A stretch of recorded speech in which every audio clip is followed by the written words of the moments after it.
आज जगदलपुर शहर के कोतवाली थाना में बस्तर आईजी के नेतृत्व में शहर के ग्रामीणों, महिलाओं और बच्चों को 1 जुलाई से बनाए गए कानून के बारे में जानकारी दिया गया और उनसे कहा गया कि वो सभी इस नए कानून का लाभ उठाए। 1 जुलाई से 3 नए कानून को लेकर पुलिस थाना में जनप्रतिनिधियों व व्यापारियों और आम नागरिकों की बैठक बुलाई गई।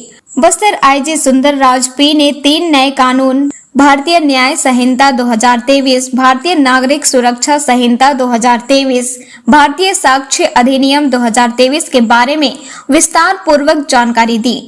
तो वही पुलिस अधीक्षक सिन्हा ने क्षेत्र में शांति व्यवस्था काम करने के लिए पुलिस का सहयोग करने का आग्रह किया। कार्यक्रम में भाजपा प्रदेश अध्यक्ष व जगदलपुर विधायक किरण सिंह देव के साथ बस्तर कलेक्टर विजय दयाराम उपस्थित रहे। बस्तर जिला संभागीय ब्यूरो चीफ सत्येंद्र सिंह की रिपोर्ट।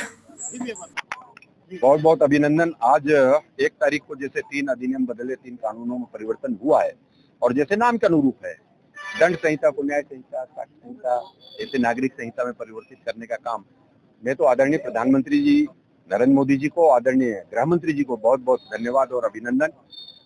वर्षों से बाट जो हो रही थी जनता, किस तरीके से सुगमता प्रदान हो, सरलता प्राप्त हो सके और सारा कुछ डिजिटल और इलेक्ट्रॉनिक माध्यम से एफआईआर, आप उसमें गवाहों के साक्ष्य डिजिटल माध्यम से और जीरो पर फाइनेंस, किसी भी जगह पे जहाँ पे अपराध घटित हुआ है आप वहाँ पे एफआईआर कर सकते हैं घटना में। मतलब जिस तरीके जैसे भी हो और सरलता और सुगमता न्याय प्रणाली कैसे बने, नाम के अनुरूप था। दंड संहिता, दंड के ही प्रावधान थे। निरपराध जो है उससे भी बचने का अधिकार है। तो गवाहों का जो मामला था, साक्ष्य का मामला था, उसके लिए साक्ष्य अधिनियम में परिवर्तित किया गया। नागरिकों को सुगमता के साथ सारे उनके अधिकार सुरक्षित रहें। हमारे महिलाओं को, बच्चियों को, छोटी छोटी बच्चियों के साथ किए जाने अपराध पे कठोर दंड का प्रावधान है। स्वाभाविक रूप से आजीवन कारावास, उम्र कैद जैसी व्यवस्था अनेक धाराओं में भी है, उसमें छूट नहीं है। लेकिन यह है कि जो दोषी होगा उसके साक्ष्य के साथ किसी भी प्रकार का खिलवाड़ नहीं हो पाएगा और उसको सुगमता से उसको न्याय मिल पाएगी। निश्चित समय अवधि में सारे प्रकरण समाप्त हो जाएंगे। कोई भार नहीं रहेगा, न न्यायालयों पे रहेगा और न ही प्रशासन, पुलिस प्रशासन के ऊपर रहेगा। इस तरीके से ये 3 जो कानून है उसमें परिवर्तन किया गया है। ऐसे कई धाराएं उपबंध है जिनको परिवर्तित किया गया है या जिनको और समावेश किया गया है। 5-6 नए धाराओं का समावेश किया गया है, कई विलुप्त किए गए हैं। निश्चित रूप से मैं बहुत बधाई देता हूँ और इस पे जागरूकता के लिए मैं आप सभी से, आपके माध्यम से भी निवेदन करना चाहता हूँ। जन सामान्य, जन साधारण से लेकर विभिन्न समाजों का प्रतिनिधित्व करते हैं। बस्तर जैसा हमारा वनांचल है और ग्रामीण क्षेत्रों में हमारे ग्रामवासी रहते हैं, उन तक ये सुगमता से सारी बातें पहुंचे, इसकी जानकारी उनको उपलब्ध हो।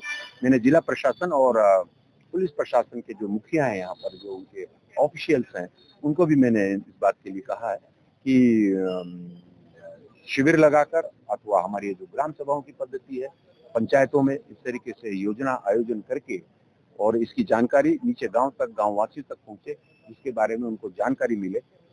इस पर भी ध्यान देने की आवश्यकता है और जल्दी से ही इसको पालनात्मक रूप से करने की आवश्यकता है। ओके सर, एक मिनट सर।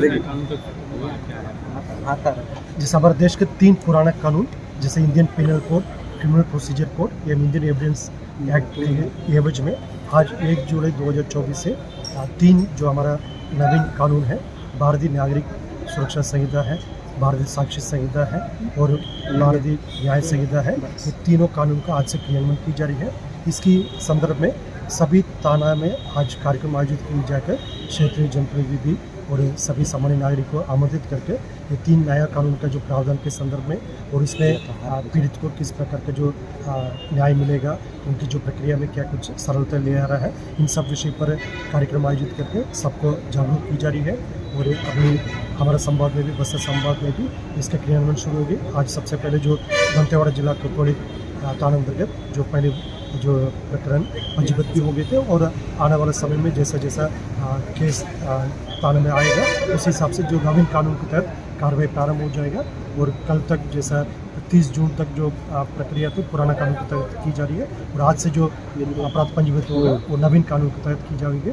इस कानून का मेन मकसद है जो दंड प्रणाली से न्याय प्रणाली को आगे ले जाने का भारत सरकार और राज्य सरकार और पुलिस मुख्यालय द्वारा जो भी दिशा निर्देश दिए गए थे सभी को हमने सर्कुलेट किए गए थे। और मीडिया के माध्यम से हम क्षेत्रवासी से अपील करना चाहते हैं अभी इस कानून के प्रति काफ़ी स्टडी मटेरियल भी हम लोग सोशल मीडिया के माध्यम से और अलग अलग माध्यम से हम सर्कुलेट करेंगे, उसके बारे में पढ़ेगा और अन्य साथी लोगों को भी इसको जागरूक करें ताकि जो शासन का उद्देश्य है वो पूरा हो, जो दंड प्रक्रिया से आगे न्याय प्रक्रिया को से हमारा जाना के जो मेन मकसद है इसमें सब मिलकर सफलता प्राप्त कर सकता है।